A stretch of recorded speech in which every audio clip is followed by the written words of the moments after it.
Hello and welcome to the 21-22 February DAC training on test security. My name is Shara Savage. I'm a program consultant in the Office of Assessment and Accountability. This training is one in a series of recorded trainings to prepare DACs and BACs for the upcoming spring state test administration. As a result of the overwhelming positive feedback on the recorded trainings last year, OAA is continuing to provide pre-recorded trainings in advance of scheduled question and answer sessions. Today's agenda, we will cover test security and Caveon core. So now let's take a look at test security. In order to maintain the integrity of assessments, test security guidelines have been developed to be used by district assessment coordinators, DACs, building assessment coordinators, BACs, test administrators, and anyone involved in the administration of state assessments. Following these guidelines will ensure no student has access to any form of assistance or materials that could provide an unfair advantage. The primary goal of test security is to protect the integrity of the assessments and to ensure that the results are accurate and meaningful. Test security is everyone's responsibility, from KDE down to the students taking the assessment. Make sure that all information about testing is making it to the people administering the test. Ultimately, the teachers and proctors are the ones who generally will have the allegations against them if something goes wrong. Don't put anyone in a situation to have an allegation filed because they didn't know what or how they were supposed to handle something. Have a set of procedures in place for counting and checking in and out the test materials. Vendor analysis of results help narrow down issues.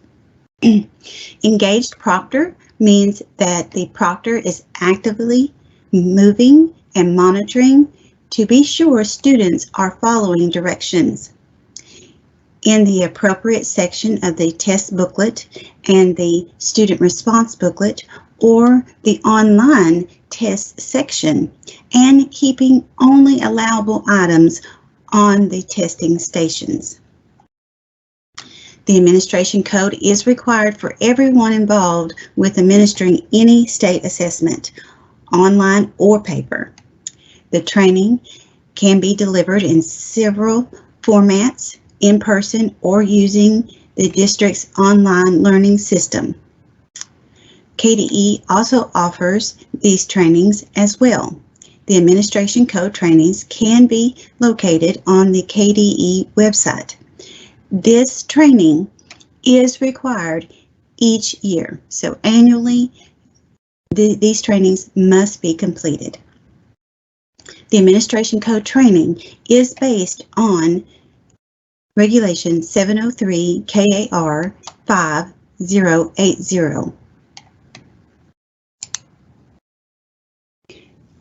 Anyone who is involved in state assessments must receive the administration code training annually. For those providing or assisting with accommodations, they must receive the administration code and the inclusions of special populations training annually. Many districts do require both trainings to be completed by all test administrators and parties involved with state assessments. This is a local decision that may be enforced without the consent of KDE. It is important to know when a student's accommodations have changed close to testing. Caution shall be used prior to making educational plan changes related to accommodations near or within the state-required assessment window. Changes may occur based on the time an annual meeting is to occur. It is important that any change made is supported through data and evidence. In addition, ensure that the student's accommodations has been locked down after any changes. The inclusions of special population training can be located on the KDE website. This training is based on Regulation 703 KAR 5070. In monitoring and conducting observations, KDE has observed areas that can be problematic. Scripts need to be read in their entirety. If a student receives a scribe, the student shouldn't be writing unless the student chooses to do so. It is also important to ensure that all training is completed by everyone involved with any state assessment. Here are some of the important steps to think about. Training all staff involved, additional staff to actively monitor students while testing, maintain test security of all secure materials from the time they are received until they are shipped back to the vendor. You need technology staff for troubleshooting if testing online, printing student testing tickets prior to test day and keeping them secure. Seating charts are required for all state assessment. As a reminder, it is vitally important to know the assessment being given, as vendor policies differ from KDE. For example, ACT requires seating charts to be filled out on their form. However, KDE does not require an additional seating chart. The ACT seating chart is acceptable to KDE. Just keep a copy on file. The observations by KDE are tentative at this time and could also be a virtual visit. Secure test materials will vary slightly by assessment, but let's look at our most prevalent test, the Kentucky Summative Assessment, or KSA, to better understand what are secure materials. For online testing, you will see test tickets and seal codes created from the PAN system for TestNav, which is used by students to test. Once these items are printed, you must keep them secure until they are distributed on test day.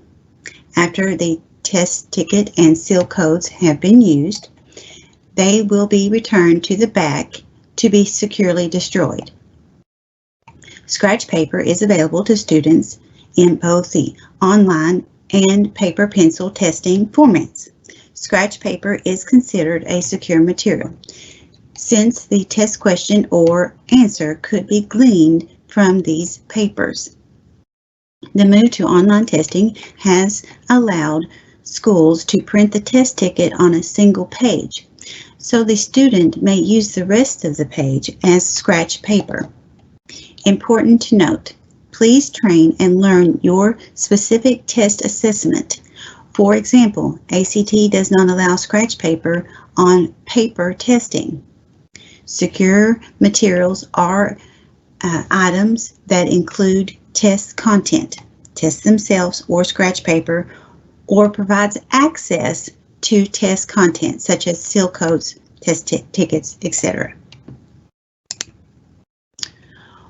Whether testing online or with paper, test security is of the utmost importance. Therefore, it is important to point out that all online testing refers to in-person testing with trained staff. At this time, KDE and the Administration Code regulation does not permit remote proctoring for any state assessment. Now let's take a look at the online reporting platform for allegations. As much as we try to have a perfect test administration, test irregularities can occur. Sometimes the irregularities will arise to an allegation. Determination if a test irregularity is an allegation should be made by the DAC.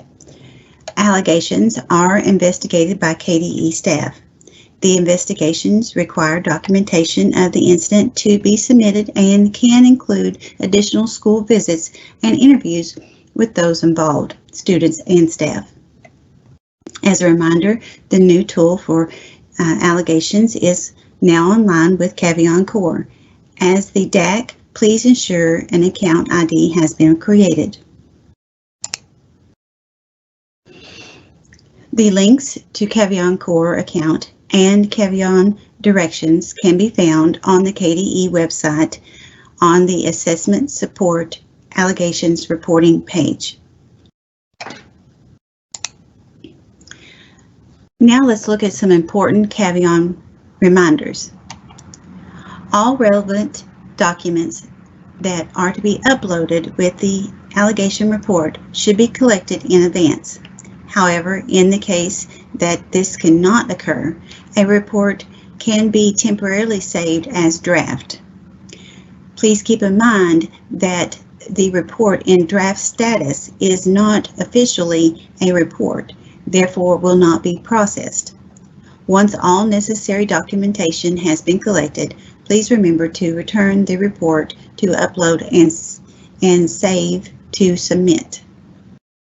Before filing, record the date and time of the incident, list all involved, staff, volunteers, students, identify content area and test parts impacted, identify specific content questions if applicable, record what you learn, report the incident, collect the support documents for all allegations in advance of filing, collect the support documents for allegations regarding special education issues before filing if applicable, complete the Caveon KDE incident report form application, connect to KDE core allegation reporting.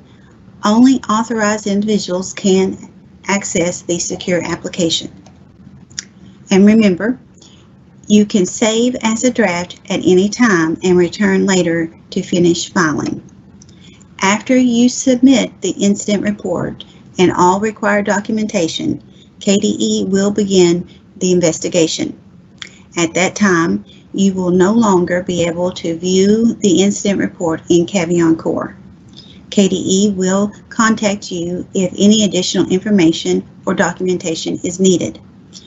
If you have questions about whether the report was submitted successfully, please contact Beth Bells in the Office of Legal Services. Please do not resubmit an incident report, as that will create unnecessary duplicates. If you have any additional questions or need additional information, please contact Beth Bells in the Office of Legal Services.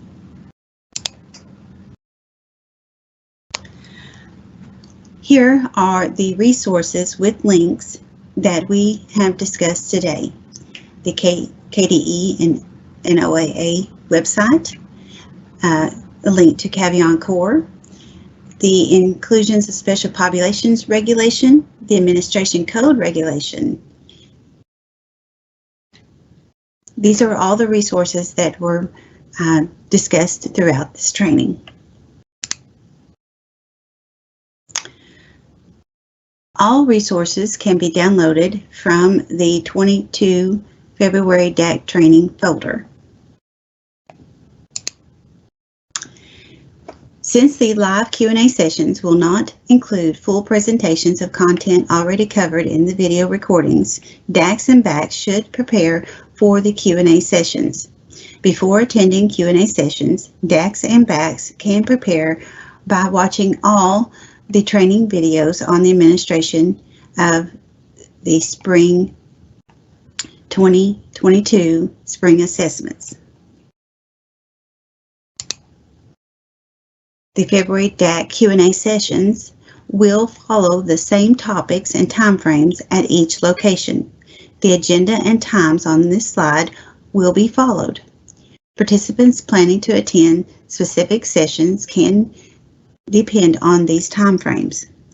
Additionally, if weather, COVID-19, or other circumstance impact the in-person session, the Q&A sessions will be held online. This concludes the test security training portion of the February DAC trainings. If you have any questions, please feel free to contact us at 502-564-4394 or at dacinfo@education.ky.gov. Thank you for your time.